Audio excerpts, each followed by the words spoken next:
Piiride seadmine ei ole isekas, vaid enesehoolitsuse oluline osa, mis kaitseb sinu vaimset tervist ja heaolu.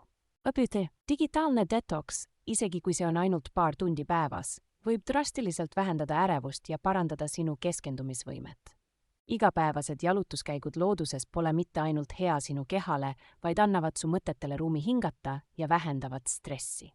Tervislik toitumine ja piisav uni pole luksused, vaid vaimse tervise vundament, millele kõik muu toetub. Enesehooldus ei ole isekas.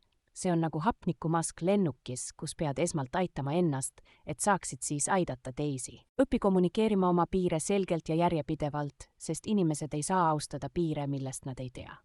Prioritiseerimine tähendab, et pead tegema raskeid valikuid ja õppima, et mõista, et piiride seadmine võib alguses tekitada süütunnet, kuid pikemas perspektiivis loob see rohkem vabadust ja rõõmu.